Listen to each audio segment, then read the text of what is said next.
Today, we are speaking with Dr. Q, all the way from Hungary. He is the co-founder of Indian Palm Leaf Reading Institute. I saw people die too in Iran at the revolution too, but it was not as intimate because if you share the room with a person and then the person dies, it's a big thing. At 19, when they said after surgeries and chemotherapy, radiation, the whole 9 yards, they said, Q, you're done. You're good to go. I was like, God, why me? Wow, how come I survived and they did not?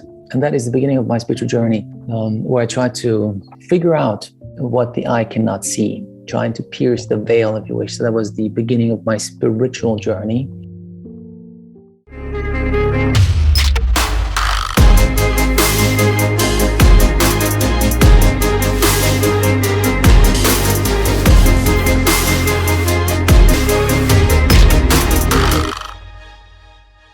Hi, everybody, and welcome to Global Badass Goddess, where we aim to empower and inspire.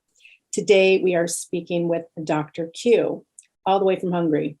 He is the co-founder of Indian Palm Leaf Reading Institute.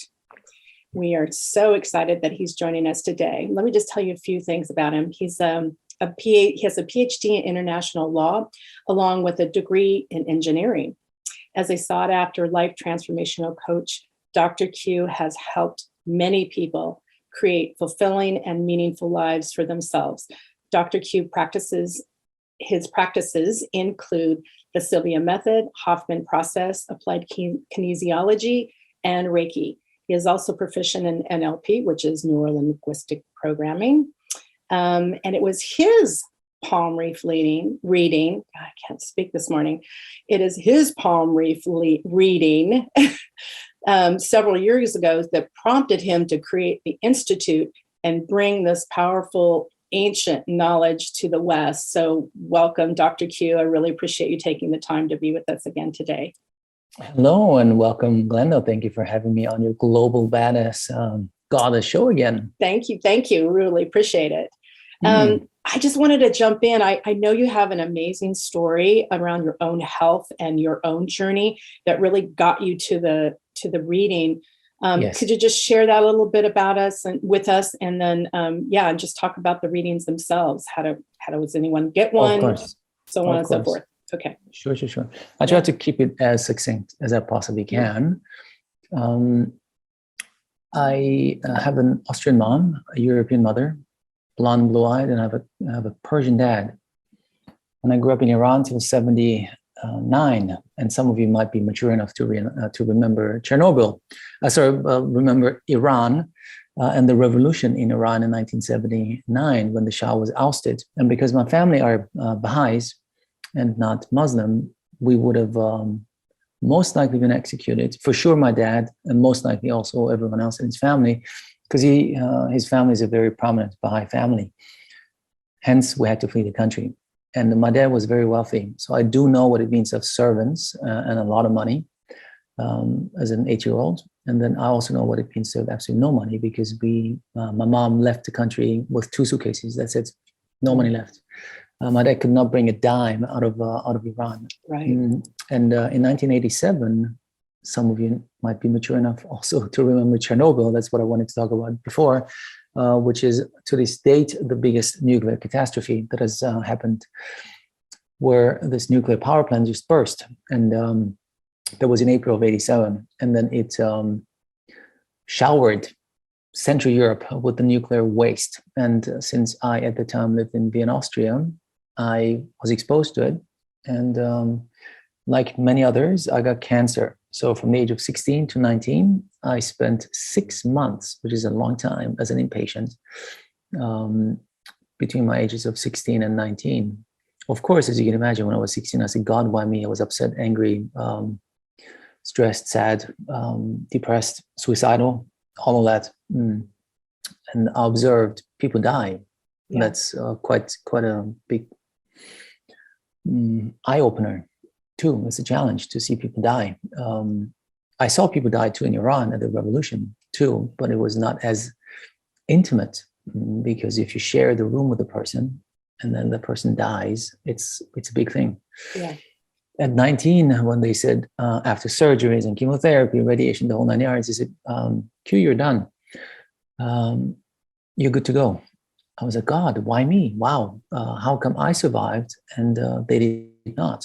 And that is the beginning of my spiritual journey, where I tried to figure out what the eye cannot see, trying to pierce the veil, if you wish. So that was the beginning of my spiritual journey, which went parallel to my like normal journey as a human being, because you have to have an education and so forth. And had this not happened to me, I very likely would have studied medicine, because I come from a physician's family. But 3 years in hospital cured me for life to ever set foot in a hospital voluntarily. So I went for academia and I got a PhD. So Dr. Q is not a stage name like Dr. Dre. I really earned it with 3 masters and a PhD. And I love being teaching. I really did. I tried to be as entertaining and as non-conformist as I possibly could be, and still convey information in a way that kids, students, university students would be able to retain.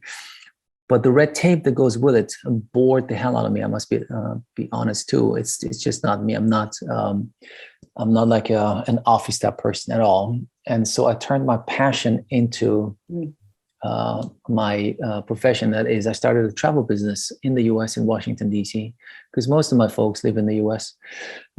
That's either California or, Chicago area or on the East Coast. So that's what I ended up doing, travel. And if you ask me what is the one thing that I would recommend anyone to do, is I always keep saying travel, because that is what opens our eyes, how the other half lives, and it's we get to realize at some point, well, every single human being wants the exact same thing. Yeah. Food in the fridge, security, a bed, a family, send their kids to school. That's it, really. That's all makes us humans. So, and that is a little bit about me, so that you understand where I'm coming from. So I do know what it means to run a business. I'm educated too. And yet I've been doing a lot of spiritual work and soul searching. I spent time with the shamans in the Amazon. I've visited John of God in Brazil many times. I got my Reiki certificates, and I don't know, you name it, group therapy, individual psychotherapy. I did it all just to understand what is going on. Yeah. And if indeed I could pierce the veil. Short answer, I haven't been able to, because the deeper you dig, the more confusing it gets, because there is the rabbit hole just never stops. But 10 years ago, in June of 10 years ago, I met a girl, and that is the reason why I'm now in Hungary. So I'm talking to you live from Hungary, if you wish, capital city being Budapest. And because of her, I moved to Hungary. And 9 years ago, I got very sick. And I did not know that I was that sick. And she's actually the one who saved my life, because she said, Q, you don't look so good. I had chills and fever, but I still couldn't walk. So it wasn't that bad in my mind. I said, no, Q, I'm going to put you on the train now at 7:00 in the morning, and you go back to your cancer hospital in Vienna and tell them that you're not well. And I said, okay. So I did it. And so I show up, I took the train, 3 hours train is like Washington, D.C., New York City. That's the distance, not so far, 3 hours. And yet worlds apart. Hungary is a poor country. Austria is a very wealthy country. So I went there.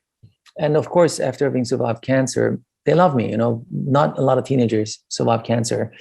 And so when I go back, because I had to go back many, many times, they said, oh, Q, you're back. I got the VIP treatment without being a VIP. It's just the sheer fact that I survived and I go back so many times allows me to, get special treatment. And so they said, oh, you really don't look so good. So they did some tests with me. And then the cardiologist said, Dr. Moyed, you're not well at all. You're actually extremely sick, and you're lucky that you're alive. I didn't believe him, because I said, oh, in 3 days I need to fly to Frankfurt. Is that possible? He was like, Dr. Moyed, I don't think you quite understand that you're alive is a miracle. You have to stay here now. I said, really? Okay. So I stayed. And lucky me, again, it's my girlfriend at the time, Emma Shem, who is my partner in crime in this institute too. She was the one forcing me on the train. Had she not done so, I would be dead now, because that night I collapsed in the hospital. Wow. Fever was extremely high, 42 degrees centigrade, which is like 107 or 108, you're in a delirium, really. You're like between here and there. You don't really know what's going on. You sweat profusely. You sweat like liters of sweat.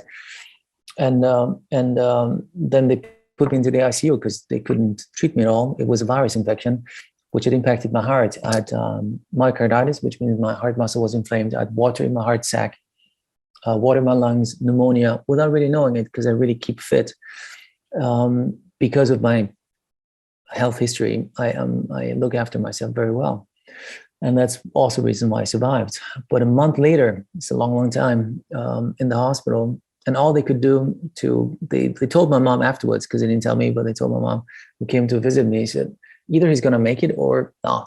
There is not much we can do about it. All they could do is just sedate me and keep me quiet so I wouldn't move around. And then at some point, I survived. I battled the virus. And so after a month, they released me. And it took me till today. I'm not there yet.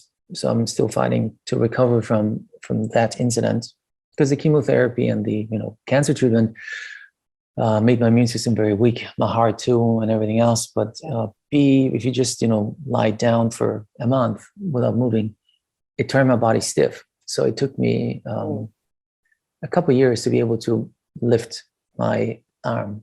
Crazy, but it's the truth. And now, of course, hundreds of hours of therapy later, today, I can move my body, and I just finished yoga, by the way, Bikram yoga, and I'm very, very grateful that I can move again and be able to travel and work.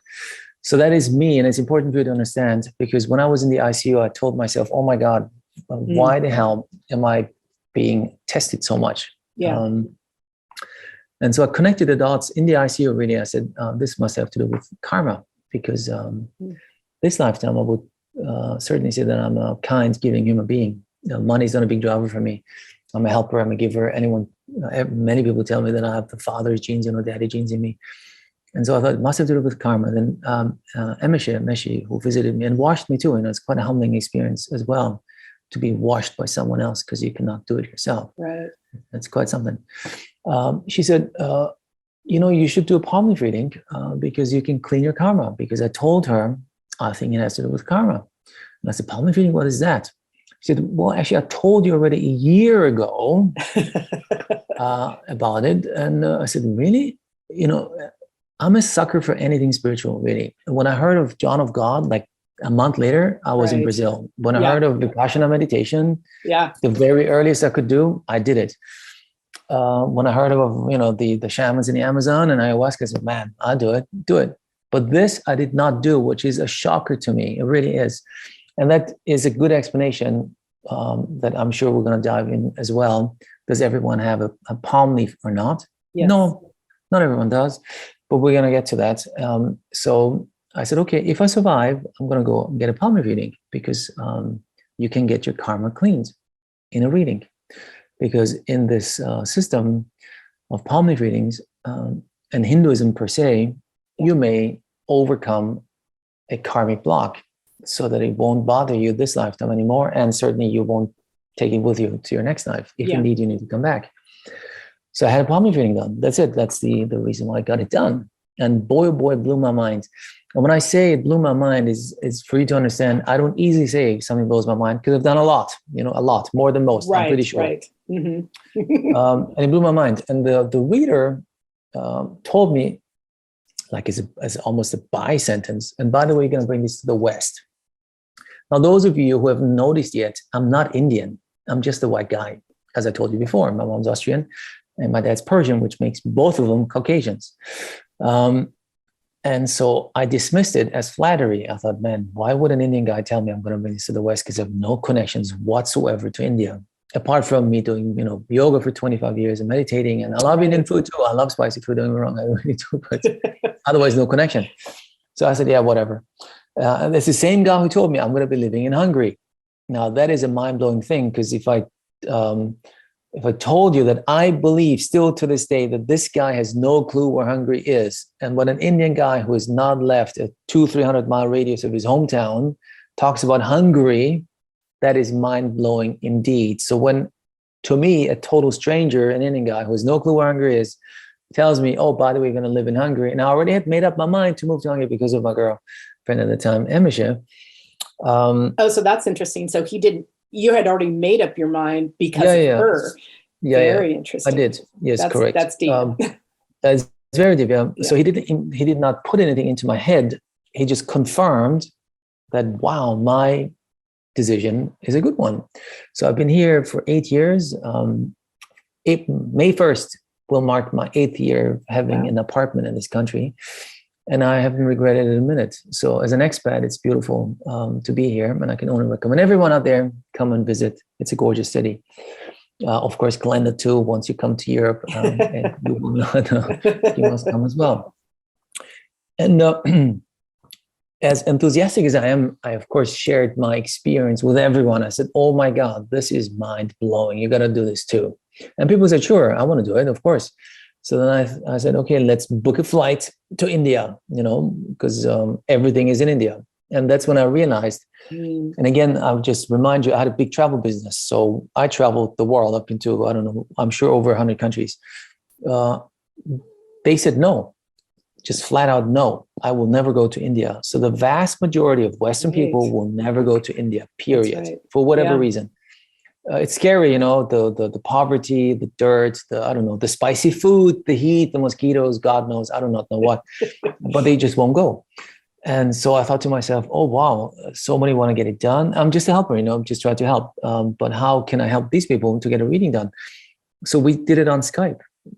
I asked the guy, can it be done on Skype? And he said, yeah, sure. Let's do it on Skype. And that's the beginning of it all. Wow. And because people didn't understand the Indian accent, the reader per se doesn't speak in English, so they need to have an interpreter. So you got two people on the other end. And the interpreter's accent is very thick to some people, and they just didn't understand what the guy was talking about. Is this guy talking English? Yes, he's talking English with an Indian accent called Hinglish. And so I was then in every single reading in the beginning, retranslating to my friends what the interpreter, the translator, was saying. And then I also realized during doing this that even though eventually phonetically they would understand what was going on, but not necessarily spiritually or intellectually. Yeah. So I then translated, if you wish, the reading. Yeah. Like I broke it down to them so they would understand the deeper knowledge of it. Seriously helps. I mean, it does. Especially when you're coming into the whole conversation of like, I don't know what this is. I don't know what's happening really. So you're sitting there with a blank slate, and then thank God you were there. That's all I can say, So it's phenomenal. Yeah. Mm-hmm. Thank you. Mind blowing. It is mind blowing. Totally. Otherwise I wouldn't be here, talking to you about this. And that's when I realized, okay, people need some sort of guidance. And that is how in our institute, the moderator role came about. Gotcha. So there is the reader, the interpreter, both sitting in my office in a brick and mortar office in the southernmost parts of India, in a state that is now known as Tamil Nadu, because people are Tamil. They speak Tamil. Tamil Nadu, because you're in California, is kind of like California, is like elongated, the southernmost state, with one big difference. It has 85 million people in it.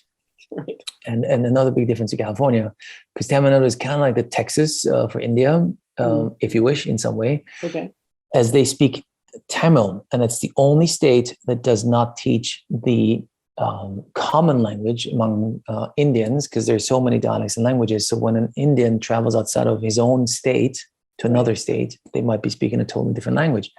But then they stick to Hindi. Mm-hmm. That will be the language most Indians would also know. Tamils don't, because Tamil Nadu is the only state where they don't teach Hindi as a second language. Oh, interesting. Because they're like, that's the reason why I compare them, if you wish, a little bit with Texans. We are, Tamils, and whoever wants to come to Tamil Nadu, they need to know Tamil or otherwise screwed or English. So they switch to English. So even in their own country, they would have to speak English if they leave Tamil Nadu or if somebody comes to Tamil Nadu. And that is where our office is located, in the central parts of the big state. It's about 5 hours south of the capital city called Chennai, which has 15 million people. So it's also a very big city in a big state. And now, my own story then ultimately led me to establishing this institute because eventually I realized I was helping people that I had no clue who they were because they were friends of friends of friends of friends. I was like, oh my God. So me just donating my time, there's got to be an end to it. So we established an institute in the United States 7 years ago. So we're registered in the US, pay our taxes in the US, CPAs in the US, banking is in the US, everything's in the US. But the office has to be, for obvious reasons, in India, where the readers and the interpreters go to then be able to do the job. And the moderator role that we have in our institute, moderators are all over the world. We have people in the US, we have people in Europe, we have people in South Africa. So, because everything is done online. Gotcha. It is done the exact same way as if you were in India, sitting in front of the reader across a desk. So the exact same system, the exact same setup, with one big difference. It's just way more convenient for the seeker. That would be the person who gets the reading, because they can just be at home. It's air conditioned. It's heated up. You can drink a cup of coffee in the morning or tea or whatever it is. Because some people will think, to do this live in India would be so much more authentic and wonderful. I said, really? Well, let me tell you my experience, because I did it live in India, sitting across from an Indian guy. It's hot as hell. We're talking 100 plus degrees. It's humid as hell. There's mosquitoes everywhere. And me, because I had cancer and chemotherapy, I'm very, very sensitive to scent, like extremely sensitive. I get a migraine right away, especially when it comes to incense, those incense sticks. Yeah. One is enough to make me run. But then in the office, the bugger, he lit like 20 of them. I thought I was like being hit with a sledgehammer there. So it might not be as romantic and as one of us might think the real deal, because you can not choose to say your environment, dysentery. as you know. Yeah, correct. Apart from that, yes, correct. Apart from that, so that is a little bit about me and how we ended up doing this. Now, the whole process. First of all, you need to know that legend has it that about 3,000 years ago, in the state that is now known as Tamil Nadu, so-called Maharishis, Maharishi means great sage, meditated primarily to Lord Shiva, but they also utilized other gods like Parvati, the wife, Murugan, the son, Ganesha, the son, Vishnu, and so forth, to be able to tap into the Akashic records and then download the specific message that was written for Glenda, because you did a reading yourself a year and a half ago, and then be put on a palm leaf, which now makes me explain why I call it Indian palm leaf reading. Because when I started it, no one else started an institute such as this one outside of India. There are plenty of readers in India, of course there are, because it's been going on for 3,000 years. But nobody knows what I'm doing in the West, really. I've been to many expos and to many, many talk shows and radio and you name it. They just have no clue what I do. So we thought, okay, let's call it Indian palm leaf reading to give it a literal name. So people understand it comes from India, Indian palm leaves, so they don't mix it up with the palm of their hand, or tea leaves. And yet you have no idea how many times I get a message saying, can you read my palm, on Facebook or something. I said, man, please read my website. Then you understand that this is a nonsense request. And reading, so they understand there's some sort of reading involved. In India, they call it something completely different. Nobody in India will call it Indian palm leaf reading. They will call it Nadi reading or Nadi astrology. Right. Or Nadi Shastra. So Nadi, that's very important for you to know. Nadi has many meanings. One meaning is seeker. Hence, we call the person who wants to get a reading done a seeker, Nadi, N-A-D-I or N-A-A-D-I, Nadi. Nadi also means leaf, where the message has been written on. Nadi means pulse, human pulse, for example. Mm-hmm. But it also means, and that's the most important part of it, it also means the exact moment in time when the message is given to the seeker. Exactly, not a day before, not a day after. That moment, Nadi. And that is why I didn't hear Amisha when she told me a year before I realized it, that there is such a thing as palm leaf readings. I just didn't hear it. Because through my own meditation and work that I've done for myself, I have come to realize that the starting point for everything is a thought, period. It's just the way it is. That's why so many sages are trying to teach us to meditate and have no thoughts, because then you become the universe. Then you understand that we're all connected. And then you have a thought, boom, it comes into your consciousness. And that is when things start. And if that doesn't register, if it doesn't hook, in there, well, then obviously you don't hear it, and hence there is no palm leaf for you either. Yeah. Well, isn't that interesting though, how that can move you into doing something or not doing something based, because you maybe you had to make those steps before you actually heard her say it again. Correct. Yes. That's just the complication of that is like mind-blowing. It is, yeah. I mean, also, I remember I read a book by Deepak Chopra, whom I've now met several times because he's been offering palm leaf readings too. And I, in a book called The Book of Secrets in 2003, where one chapter is dedicated to his own palm leaf reading. I didn't register at all. I was like, man, oh man. So, but once it registers, that is, if you can adopt, at least for our talk today, that time is not the way we see it or perceive it, like linear. I don't think at all that that's the case. Everything happens at the same time, in my opinion. Can I prove it? No, of course I cannot. But my meditations have led me to conclude that. Yes. So if everything happens at the same time, there is no past, present, future. The moment the thought is formed in your head 3,000 years ago, at the same time, when you start submitting your thumbprint, and I'm going to explain the thumbprint, which means a manifestation, an action that follows your thoughts. You bring it into reality. That's submitting your thumbprint. 3,000 years ago at the same time, one of these Maharishis starts dictating your palm leaf to then be found and read to you at Nadi, like the exact moment in time. That will be a month or two after you submit your thumbprint. Cool. Now, these sages, of course, used palm leaves because 2,000-3,000 years ago, there was no paper. So they utilized what they had in abundance, and that's palm trees. So they cut down these gigantic palm leaves into and I brought a bundle with me. And in this bundle, we have several dozen of individual palm leaves of about 10 inches long and about an inch or so wide. And then they etched into those juicy, fresh leaves, mind you, with a sharp tool, the information in ancient Tamil known as Granta. Ancient Tamil doesn't exist anymore. Now they speak Tamil.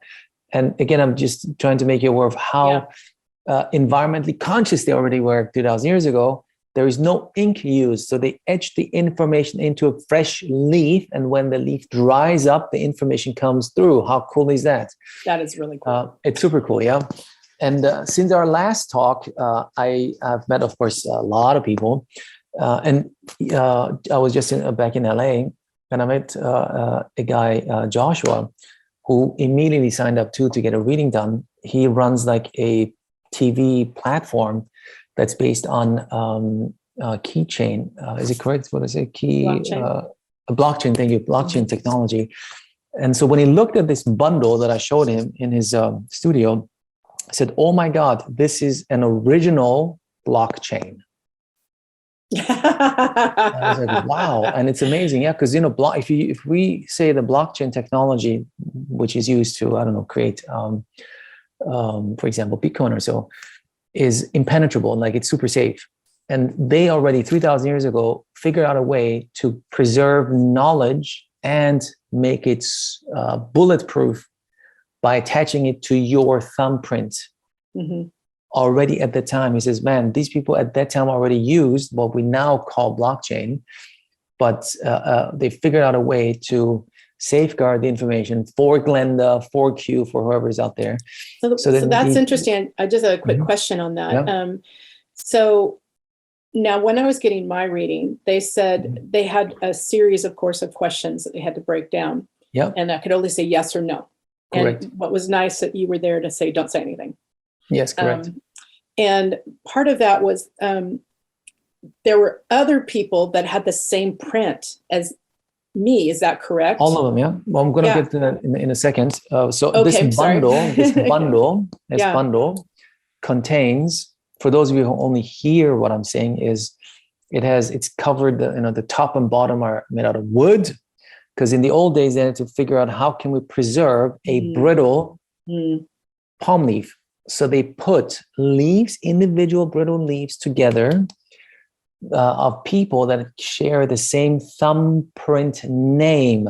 Again, 3,000 years ago, people couldn't read or write. So they connected the leaf not to somebody's signature, but to somebody's thumbprint. How cool is that? Mm. And those who share the same thumbprint name, and in our system, we have 108 different thumbprint category names. So in one bundle, you will only find leaves that belong to souls whenever they're reincarnated, to them be read to them, with the same thumbprint name. Whether you're female or male or transgender, it doesn't really matter. It could be a gentleman from France, a lady from Australia, but you share the same thumbprint name. And then they put them into bundles and covered it with wood, again, using the bark or so of a palm tree, and then tie them together. And that's how they preserve these brittle bundles, and they put them into archives across today, for the most part, southern India. When you think of archives, you might think temperature control, security guards, a water dispenser, and so forth. Far from it. 95% of all these archives are holes in the back and the dirty little rooms, the back rooms of a reader family. So they have a couple hundred, maybe 1,000 of them. And so we have thousands, possibly, for sure hundreds, but I presume a couple thousand or so of these little archives all over Tamil Nadu. And because of, 3,000 years is a long time, Tamils have traveled all over India. So you find them also all over India today, but the hub is still Tamil Nadu. Even in Sri Lanka, because we got Tamils in Sri Lanka today, in Bali, Indonesia, because we got Tamils there too. So they just took them with them, centuries and centuries ago. So now you know where they are, archives, and how they ended up there. Now the system, how to find it, to find your individual leaf, is a 3-step system. It's the exact same system that we've been using for 3,000 years. That would be search for the bundle, matching of your leaf within the bundle, and then having your leaf read to you. Search. The only way to start the search is by submitting your thumbprint. Male, right, female, left. That has to do with Hinduism and karma. So you will go into the reader's office. In our case, you would upload your thumbprint into a secure system. You would submit your thumbprint. The reader would know your gender, male or female. That's all he knows. That's it. And your thumbprint. He then looks at your thumbprint, identifies your category name, 108 different categories, and 108 is a holy number in Hinduism. Once he knows your category name, then he will go on a search into these archives to find a bundle that hopefully matches your thumbprint name. And this search is a physical act. There is no computer involved. There is no register involved. So he hops on his bicycle, believe it or not, and goes from one. Yeah, it's the truth.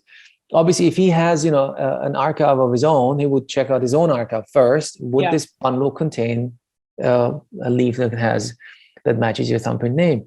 Then he will go to the neighbor, and then to the next one, and then he would hop on a bicycle or his moped, boom, boom, boom, moped, or bus, public bus. He would hop on a public bus and telling you that's how it is. It can take months, right? It does take quite a fair bit, yeah. So people say, "Oh, I'm just going to fly to India and have it done." I was like, "Yeah, sure, but you got to plan this. You can't just show up and here I am." Especially those who have no experience with India, be careful, because a lot of readers are fake too. It takes a while to find authentic I've heard the readers. same thing, especially from family from India. They're like, "Oh no," they were like, "Warning, warning," and I'm like, "No, this is the real deal." So you got to be careful. That's very true. Mm-hmm. Yeah. My other question for you was,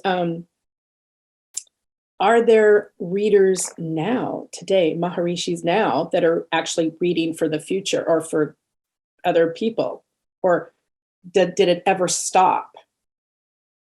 Well, now we're getting into quantum physics here. Okay. Because if you believe that everything happens at the same time, that means new leaves are produced every single day. Mm-hmm. Even though to us, in our reality now, it seems 3,000 years ago. Yeah. Well, if everything happens at the same time, well, then it's created every single day anew for those who are seekers and need some assistance and help and guidance. And a reader is also very important to find a real reader, because a real reader takes 5 to 7 years. Not easy at all to become a reader. It used to be a very esteemed a job to have. Things have changed, of course, because India has changed too over the past 50 years or so. But you might know because of your husband. But a reader used to be a highly esteemed member of society. Position, and because they needed to learn ancient Tamil, doesn't exist anymore. They had to learn all of Vedic astrology, all of it, Ayurveda, Yeah. The 5 elements, gemology, numerology, you name it. It's a huge thing to become a reader. Yeah. And then people will go and get direction from them. So that is important for me to share with you too. So again, the 3-step process: search, matching, reading. All these 3 involve a reader. And then once he finds a bundle that hopefully contains your palm leaf, your individual leaf, he will bring it back to the office and say, Glenda, well, he does not know your name, but he would say, hey, come over. You will go to the office. In our case, we would send you an email saying, congratulations, Glenda, we found bundles for you. And let's set up a time on Zoom to do the matching and the reading, which happens in one session. Whether you do it with us online or sit in front of the reader, doesn't matter. It takes about 3 hours. Or 4, depending on how many questions you have or how fast it goes.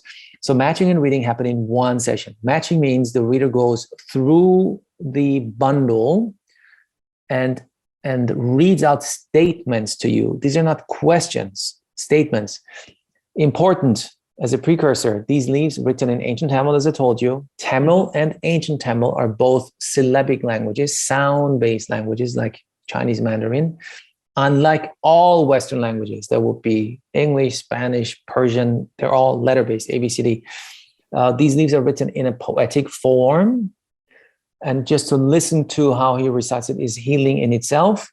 Dhammaram, Bammaram is a beautiful. And last but not least, they're written in a symbolic way. That's the only way to compress so much information onto a small leaf, which means the reader needs to know how to interpret these symbols. Very complex and highly intuitive job indeed. So he would then read out to you statements, whatever statement catches his eye as being the most important on that leaf. He will read out. He's like, you are married because this leaf belongs to a person who's married. If you're married, they say yes. If you're not married, they say no. You have 2 children. If you have 2 children, say yes. If you don't have, you say no. If you say yes to a statement, it stays on the same leaf, as you might remember in your own reading, and goes deeper and deeper and deeper. If you say no, but obviously that is not your leaf, you will flip to the next leaf. And then at the end of a successful matching, where again, one more time, the reader knows nothing about you. He only knows your gender and your thumbprint name. That's very important for me to remind you about. He will then read out to you your first name, your mother's first name, father's first name, partner's name, ex-partner, deceased partner, possibly. I had sometimes readings where we got 5. They have been married 5 times before, and they got a heart attack that the leaf contained all their names. How many kids you have, gender of the kids, how many siblings you have, gender of the siblings, your date of birth, your time of birth, your weekday of birth. It's a mind-blowing experience. I'm telling you, it knocked me off my socks for sure. I was like, oh my God, how can this be? You were in it yourself, so you might remember how you felt. I still remember very well, otherwise I wouldn't be here talking with you. My dad's name is Siavash. It's a Persian name, old Persian name, which I guarantee you this Indian dude has never heard in his life before. So when I was listening to him saying the Mammaram Maram Siavash, I was like, what? Oh my God, how on earth can he know Siavash? Like, there is no freaking way. Well, my mom's name is Gisela, Mammaram Gisela. I was like, oh my God, you're just blown away with this. So that's called matching. You know it's you because he tells you all these things that you have no clue, that he has no clue about, and he verifies them on the leaf. Period. Which might maybe is a good time for me to tell to address something too. People say, "Oh, he's gonna Google me or hack my social security." Someone else said that. Like, they can look you up. There's like 20 Indians with a computer in the background. It's like, guys, there is not enough money involved in this. Would I charge for reading $10,000? And there is 10,000 people getting a reading at $10,000 each. Maybe it might be worth to do so. But when my reader has to travel for an hour to a bigger town where my office is in, because at home they don't have internet access and they have an outhouse. They don't even have a bathroom in their home. Yeah. Do you really think he would waste a minute of his time to Google anyone on anything? Guaranteed not. But if you have any doubt about this, then please don't do it.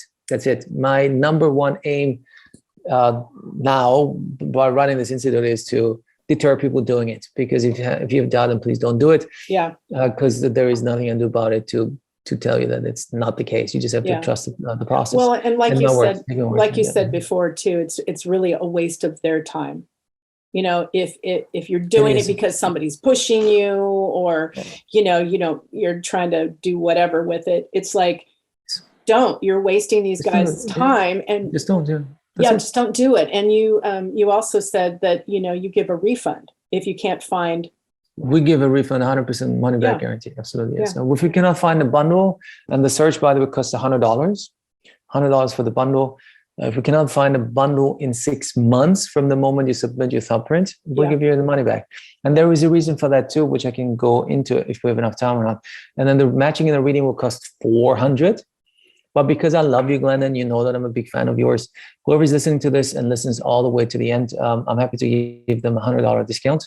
All they need to do is to either quote Global Badass Goddess or Glenda when you sign up, and then we put that in the system, and you'll get a $100 discount for the matching and the reading. And then please say thank you to Glenda, because we love Glenda so much that you, your audience, your tribe is the beneficiary of that.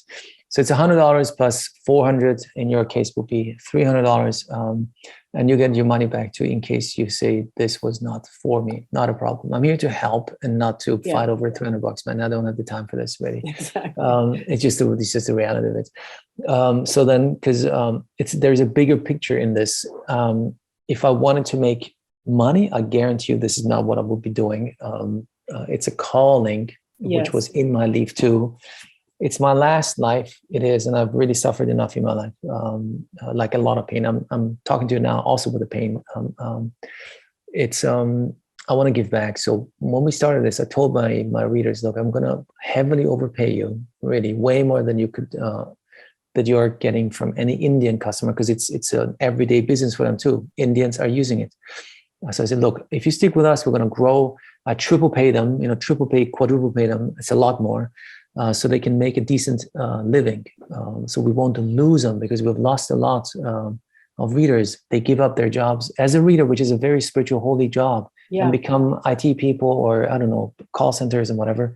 So look, if we stick together, I pay you way more than you're used to, so you can provide your families and do what it is that you do, because they're way more evolved than I am when it comes to spiritual and living and breathing it on a daily basis. And then now we also support orphanages. There is an orphanage in the town that I have the office in. It's called CCW Trust, which we met the couple that runs it. They help orphans, of course, and also mentally disabled adults and abused women. And so we gladly support them also monetary, with money, with cash. Yeah. And there is another one called All the Children. So in Chennai, which is the capital city. So I'm happy to give back. So this is for me to give back.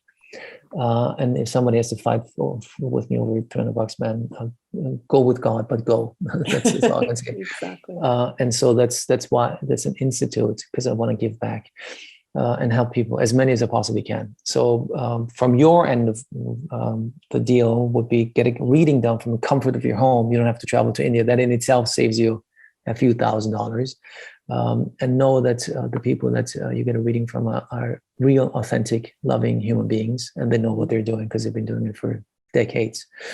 And for my Indians is they have a job, they can provide their families, and we support as I told you, these daycare centers and orphanages. So that's a little bit of why I'm doing what I'm doing. So that's the matching part, and he finds your individual need. That's called match, and then he gives you the reading. And the whole purpose of getting a search done and then getting the match is getting the reading, because you want to know the message. And the reader, the real good one. So that's our system. That's how we do it, because there is no school you can go to, and it's not like a university and everyone gets taught the same. No, there is no such school. You, as the person who wants to become a reader, needs to find a guru, someone who teaches you. Usually it's your father, grandfather, great-grandfather, and so forth, because it's usually passed on in your family. But as an outsider, you can also become a reader. You just submit yourself to a guru. Guru, by the way, has been abused so much in the West when it comes to what gurus is. Guru just means teacher with original thought. That's what it means. Teacher with original thought. That's what the meaning of guru is. So you need to find a guru who takes you under his wings and teaches you. And that takes 5-7 years. It takes a long time because he has to teach you a lot of things.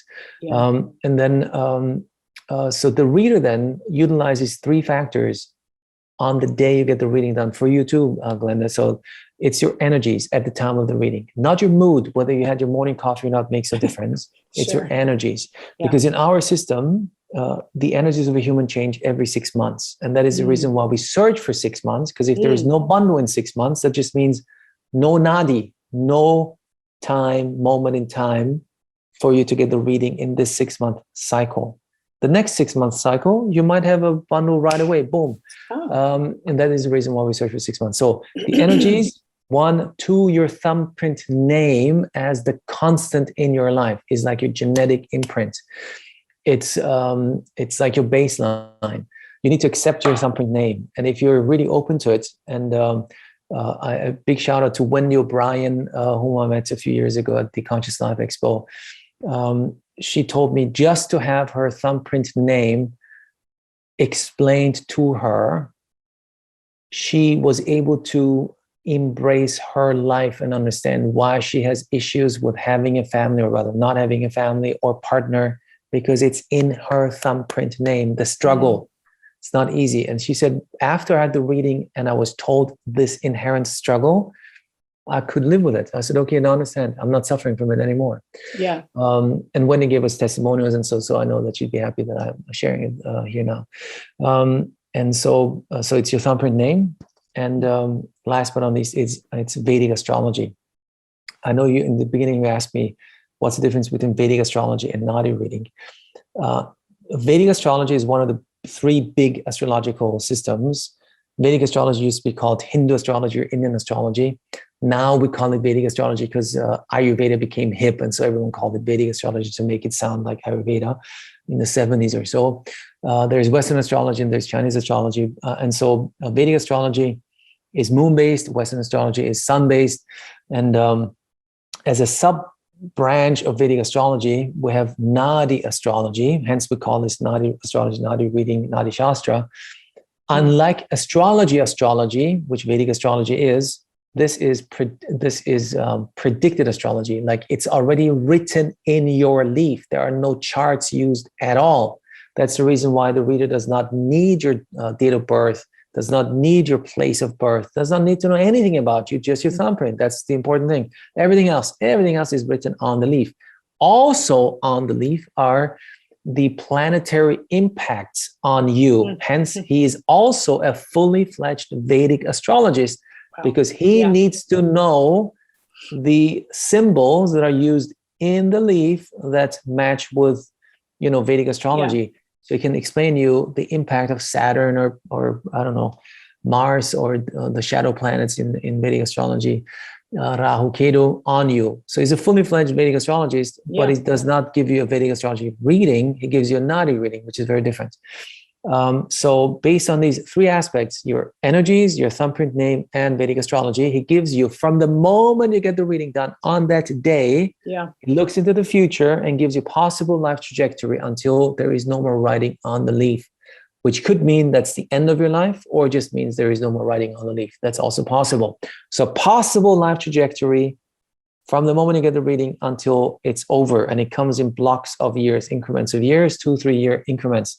And in our case, we give whole life readings, which means we cover the entire life, all aspects of life that are important to a human being: education, career, money, health, spirituality, family, kids, grandchildren, love affairs, and so forth. And a reading gives you the good, the bad, and the ugly, because life is not just milk and honey, as the 2 of us are mature enough to understand that, but some people are not. They're like shocked when they're being told a block in their lives. I'm like, man, where have you lived until today? You have not had an issue until now? That's crazy. So the good, the bad, and the ugly. That's very important for me to tell you that your life, no one's life is set in stone. It's not. You have free will, you have choice, and there is no one that can take it away from you. But what a reading does is, from today's point of view, looking into the future, it says that is a very likely future for you if life were linear, but it's not. So if we continue like this, yes, in 10 years from now, you might die of a heart attack or cancer or have marital issues or whatever. I do not know. I'm just making this up.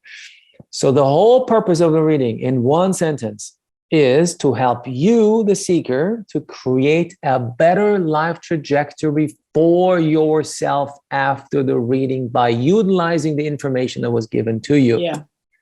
The positive would mean it's a good time period to do X, whatever X means. In your case, maybe Glenna would be to record something, or to perform, or to write a book, or to get married, or move, or whatever. That's something good. But whether you're going to do it or not is up to you, because the reader won't show up next to you with a gun against your forehead saying, I told you 10 years ago, this is a good time to get married or to move. Well, it's free will. You do whatever you want to do with it. That's when free will comes in. And if it's a challenge, health challenge for yourself or a loved one, because the reading contains information along your timeline from the moment you get the reading until there is no more writing, your parents, your siblings, your children, and your spouse. So if a health issue is identified for one of those, or money issues, career issues, this is a challenge. Don't freak out, but embrace it. Yes. With gratitude and say, thank you so much. Just be, oh my God, thank you that I've already been told this challenge now, because you can then do something about it. Yes. If you don't do something about it, well, then you're the only one to blame for, but at least the reader told you today, in 20 years from now, there is an issue. Yeah. X, whatever the issue might be. And so the wonderful thing that makes a difference again to read into an astrological reading is the leaf itself contains remedies to fix the challenges identified in your reading. And these remedies are called puja. So for each and every challenge identified in your reading, health challenge, relationship issue, whatever that might be, at the end of the reading, there is one chapter on the leaf. There are 14 chapters that's reserved to the pujas. And pujas literally mean prayer ceremony or ceremonial act. I help my tribe with understanding it by saying it's an energy shifting exercise. If you have a block in your life, that just means your energies within your system are blocked. And this helps you to untangle and attract different energies. Yeah. And by attracting different energies, you then create a better life trajectory for yourself. Hence pujas. And they are very rigid. They're very complex, and you've got to follow them verbatim, because that is your way of showing the universe that you're serious about your own healing. That's it. Yeah, that's right. As one little example, so people understand why you need to stick with it exactly as prescribed to you, I read a book a few times, actually, for some reasons, but it's called The Autobiography of a Yogi by Paramahansa Yogananda. And I read it several times, and because I was fascinated by the fact that he writes so freely about saints. They're like saints everywhere. They're like living saints. My mom's Catholic, so to me, a saint is a person who died 2,000 years ago. And my dad's Baha'i, so there are no saints at all. And so when you talk about all these things, And so I remember when Paramahansa talks about his own guru, who was a couple hundred years old, he could heal people just by looking at them. So when they traveled from one village to the next, these people would line up: leprosy, cancer, like terrible, terrible diseases and ailments. He would just look at them and they're healed. But what he would do is he would give them crazy homework, like pujas. Mm-hmm. Puja means two things: means prayer ceremony or ceremonial act. So something you need to physically do, right? So he would make him do something crazy. He would give him an egg, a raw egg, and say, you carry this egg in your left pocket for the next 2 weeks. If it survives, you're healed. If it cracks, you're dead. Or the next, I don't know, you drink milk only with your right hand for the next 3 weeks. I mean, I just tried to remember all these examples that Paramahansa was talking about in the book. I was like, wow, I mean, this is crazy, crazy things. But of course, I understood as because Paramahansa asked his guru, saying, why would you give these poor people such crazy homework? Makes no sense at all, because you can heal them. I know so, you know so. I said, yes, we know, but they don't. So if he just goes home, that's the end of it. Even though I healed him now, he goes home, he won't believe it, and then boom, he gets sick again and dies. But when he focuses his energies for the next 3 weeks on this raw egg in his left pocket, making sure it doesn't crack, during that time, the healing manifested itself in him, Mm-hmm. and he's healed. And but if he cracks it up, that means he's not serious about his own healing. Period. Yeah, that makes That's sense. what it is. So when you're being prescribed all these pujas, and they're lengthy, they're not easy at all. I understand it takes you 5 months, 8. Mine was like 9 months. Them. They're scheduled exactly on the day, and you got to follow them. Well, if you cannot follow those simple instructions, then you show the universe it's not that important to me anyway. So who cares, right? So I can only recommend you to do the pujas exactly as prescribed. I really was sweating because I had a lot of pujas because I carried a lot of karma too. Yeah. And one chapter is dedicated to your karma in your leaf, if indeed you carry karma. I did. And so the puja is also complex for overcoming karma. But the good news is you can overcome it. And that's the reason why I did it. Just a little bit about karma, because I did want to talk about that. Inside of karma is, I know a lot of times people think of karma as something negative. It's not. Right? Karma is not negative at all. So, I mean, it's both. It's all of it. It's right. It's positive all of it. And negative. Mm-hmm. And from your experience, do you think that everyone has karma? No, absolutely not. I know so from the readings, because I've done 1 or 2, believe it or not, in the past. Many don't. Many don't. It's like, hey, embrace it. Again, a leaf only has information on a person who carries strong negative karma that impacts that person, that seeker, in that lifetime negatively, big, meaning you are stuck in a vicious cycle. My vicious cycle is health. I'm in hospital way more often than the average person. I know that. And I'm in pain now too, as I'm talking to you. So it is more than the average person. Gotcha. Or your vicious cycle could be bad relationships, or your vicious cycle could be not making enough money, or lousy jobs, not fulfilling jobs. I don't know, whatever that might be. Sure. To me, it's health. So that's how you know that it could be strong negative karma. And if it is, the reader will tell you give you a full karmic reading, who you were, your name, social status, when you lived, where you lived, what your work was, what you were doing, and then also what you did to now carry over that strong negative karma for which you're paying in this lifetime, and then have a puja for that to fix it. But if the karma is small negative karma in our system, you may fix it through your daily activities. If you do good things, if your profession is already in a service profession, teacher, fireman, physician, nurse, therapist, doesn't matter, one of those. Yeah. Then songwriter, singer. For example, voice. Yeah. Mm-hmm. If it's a service related job, then already by default, you're creating good karma and you're reducing small negative karma from the past. That's in itself beautiful. And if it's good karma, well, then by God, enjoy that you carried over good karma from the past life. Now you can just live off the dividends. Yeah. So karma is both good, bad, strong, and not so strong. Yes. Yeah. Thanks for saying that. Sure. And probably one of my last questions.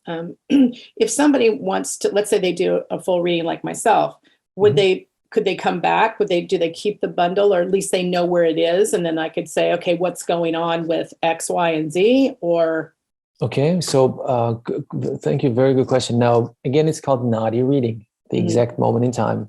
And I brought, for the audience who can see this, Perfect. I brought a poster of 18 Maharishis, 18. The main guy is the guy with the pot belly in the center called Agastya.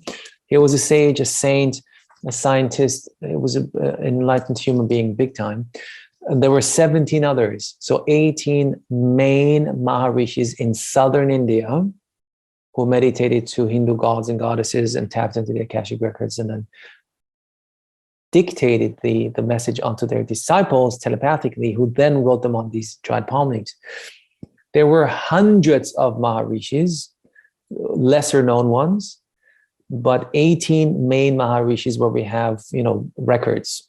And we know this bundle, for example, will be known as the bundle or book of Agastya, that has your thumbprint name as its category name, or a different Maharishi, which means you can have more than one reading. You just need to submit new impressions every single time.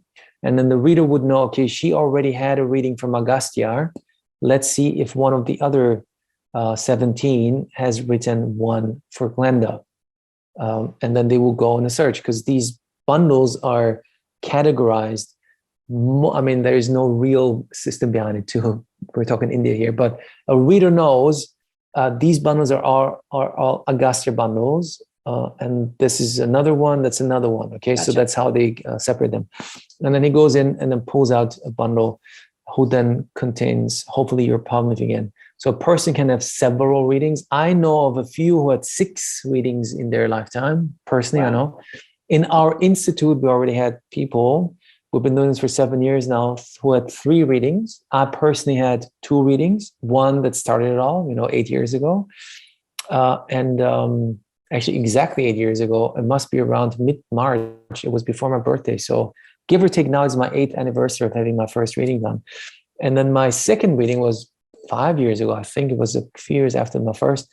Again, different Maharishi, different reader. They had no idea about one another. It's still me.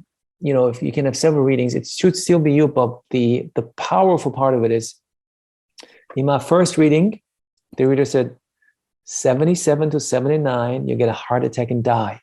Well, mind you, I just survived a major heart issue. Wow. And by hearing this from this guy who has no clue that I had that, was a shocker. I said, wow, this guy knows what he's talking about. So I knew it's true because, if you ask me, is it possible? Do I think I'm going to die of a heart attack? Yeah, it's one of the top 3 I would think I would die. But he said, you can do a puja. You can overcome it because you carry karma. You can fix that.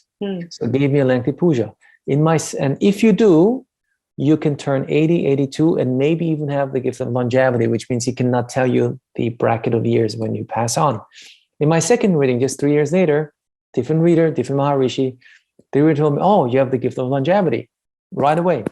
So wow. The karmic issues of the heart has been fixed. The first reader said, oh, you're going to bring this to the West, was one of his by sentences, I guess. I dismissed it. And yet 3 years later, I had another reading. And I remember very well the confused look in the eyes of the reader when he was matching me. Still the leaf wasn't found, but he said, he looked at the leaf. And, he reads out statements to us, right? You're married, you have 2 kids or whatever. He looks at the leaf and then he looks up at me, looks at the leaf again and says, you do this? He says, you do this? Meaning you are doing palm leaf readings, because he is a white guy in front of him and not an Indian, and I don't speak Tamil. Right. I said, well, yeah, in a way, I said, yes, I have an institute that provides this. He was like, wow, he was like he was puzzled. So it shows you, I'm just telling you this, so your leaf changes, like you change, you evolve, you want to become better, you want to create a better life trajectory for yourself. And the leaf addresses that. Of course it does. Otherwise, there is no reason to get a reading done, because a reading is a healing modality. That's what it is here for, to help you, me, and everyone else to create a better life trajectory after the reading. I love it. I love it. Thank you. Oh, Thank you. It was so phenomenal. And I was just, Thank you. I'm so looking forward to doing another one, actually. Oh, wow. There you go. There you go. Yeah. Thank you. I want to, there's some things that I want to see where I'm going on. We're going, my yes. next level. You're coming to Europe. That's what that's what I know. Yeah. Move to Europe. Yes, beautiful, beautiful Europe indeed. And then, please, so whoever wants to get a reading done, just check us out online. You can find us, indianpalmreading.com, indianpalmreading.com. Even though I personally hate social media, I'm very honest about it too. But we have to have Facebook, of course. We have a huge YouTube channel. Great. So Indian Palm Leaf Reading on Facebook, Indian Palm Leaf Reading on Instagram, and Indian Palm Leaf Reading Institute on YouTube. And the reason why I mentioned YouTube is we have quite a few who allowed us graciously to put their entire reading experience, matching and reading. That is a highly private thing. Yeah. We destroy the files after you get the recording. We edit it for you, and so you get the most out of it. Once you have it in your hands, we destroy the files. That's it.